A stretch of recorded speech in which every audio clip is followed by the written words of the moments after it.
pledge allegiance to the flag of the United States of America and to the republic for which it stands, one nation, under God, indivisible, with liberty and justice for all. Hi, my name is Bowen. And my name is Derek, and you're watching Katz News. Today is Tuesday, April 27th. Before we start with the news, here's the daily quiz.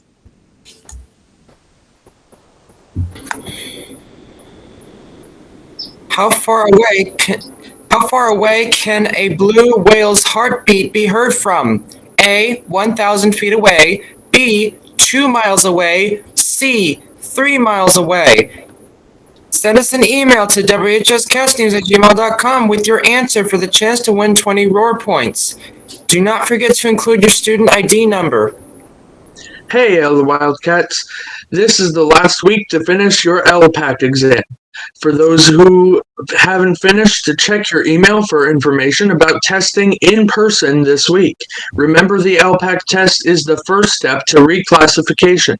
If you have any questions, you can ask Doc Subiando or Mr. Gregorio and get that and check your email. Seniors, if you haven't ordered your cap and gown, you still have the chance so visit nrpnorcal.com to place your order. The deadline is May 1st. In-person instruction is going on for all grades. This morning's schedule will remain the same. The in-person classes will be from 2 to 3:30 p.m. Tuesday to Friday. For those students who chose to go to in-person classes, here is an informative video to help you properly enter the building.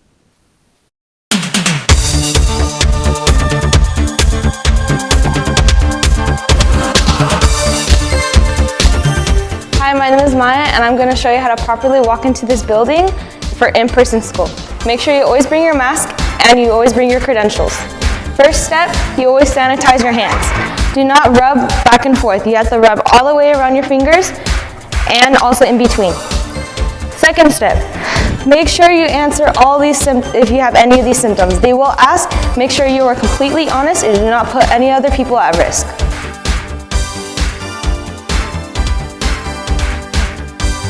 Step 3, you're going to come to the temperature check. You stand in front and you wait until it says temperature is normal. Step 4, you get your ID and you make sure that you scan. Step 5, you then get your stamp. This is the only thing that will get you in and out of your classroom. Make sure that you're always considerate of these signs. Make sure you always keep your mask on, and make sure you always keep the 6 feet social distancing. This is the second entry point to get into the school in order to get to your classrooms. Make sure you pay attention to these 2 lines because you will need to go through them in order to get checked in. As said before, this is step 1. You sanitize your hands. Make sure you rub all the way around and in between your fingers, never back and forth. Step 2, you make sure that you know your symptoms. Do not lie to them as said before. Always be considerate of others. Again, you're checking your temperature for step 3. Make sure you stand in front and wait until it says temperature is normal. Step 4, make sure you scan. Step 5, make sure you get your stamp. This will get you in and out of your classrooms.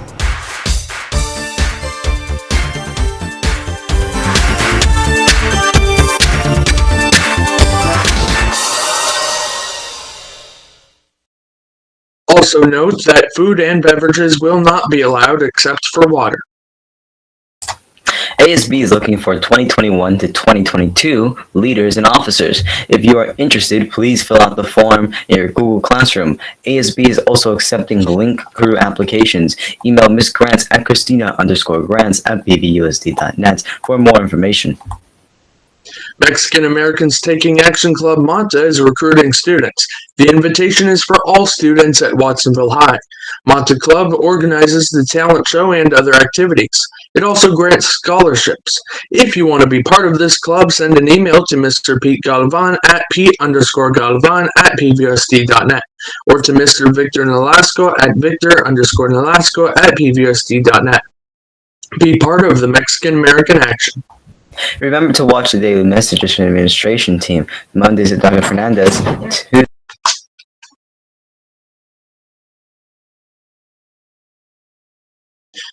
We seem to be technical difficulties. Tuesdays is Mr. Mansfield's Corner, Wednesdays with Ms. McLean, Thursdays is Mr. Gregorio's Neighborhood, and Fridays with Mr. Maldonado. You can find these messages on the Watsonville High website. If you have issues with textbooks and or Chromebooks, you can come to the Watsonville High School Library Monday through Friday from 8 a.m. to noon and then 1 p.m. to 4 p.m. Mrs. Amy Anderson, Ms. Jan Lopez will help you with any textbook and Chromebook issues at those times. Alrighty. In sports, here are the results of the finals last Saturday for track and field. Varsity's girls finished 6th overall as a team on Saturday. Senior Leila Ruiz finished 2nd in the 3200 meter and 5th in the 1600 meter. Junior Jasmine Navarro finished 2nd in the 100 meter high hurdles and 3rd in the 300 meter low hurdles and was part of the 4th place in the 400 meter relay team. Along with juniors Dominic Cervantes, Myra Peralta, and sophomores Edith Rodriguez and Lisandra Nambo finished 3rd in the discus. Dominic Cervantes finished 5th in the 400 meter. Lucinel Rosales finished 5th in the triple jump. Varsity boys finished 4th overall as a team on Saturday. Senior Jonathan Arroyo finished 1st in the pole vault, 2nd in the 300 meter intermediate hurdles, 4th in the 110 meter high hurdles. Senior Jorge Guerrero finished 2nd in the 110 meter high hurdles, and 4th in the 300 meter intermediate hurdles, and 4th in the pole vault. Senior Jamie Harro finished 3rd in the 110 meter high hurdles, and 3rd in the triple jump. Junior Sebastian Avonce finished 3rd in the high jump. Sophomore Adan Rivas finished 3rd in the 100 meter dash. And here with us is Jorge Guerrero. Hey, Jorge. Hey, I'm Jorge Guerrero, and I do hurdles for the Watsonville track team. And I heard also that you did finals last Saturday. How were the finals? Well, me personally, I qualified for CCS on one event, the 110 hurdles. I got 2nd place. And then my teammates, Jonathan Arroyo and Jaime Jaro, they both placed top 3 in the hurdle events and pole vault, and it was a triple jump. So they're joining me CCS around June, and also the girls, just a handful of them that got in the top 3 for their events, which is nice to see. A good handful of Watsonville athletes are going to be going to CCS and competing, representing Watsonville. Nice. And what are your impressions of having these events? After such a long time being in quarantine without it. But it's nice having a season after all this pandemic. Since it was basically the first championship type of thing since my sophomore year 2 years ago. Since last year we only had one meet. It was like a little time trials. So after that the pandemic hit hard. We had to go home. No sports. So I'm happy I'm able to end my senior year off with sports, even if they're delayed. It's still sports, so I'm happy about that. Well, it sounds good right there. And I believe that is all for the interview. And he's continuing on with Season 3 sports. Now, Season 3 sports now began in April and include girls softball, boys baseball, lacrosse, basketball, soccer, boys golf, and boys tennis. All potential athletes must contact athletic director before practicing via email to Marcus_Northcutt at bpusd.net.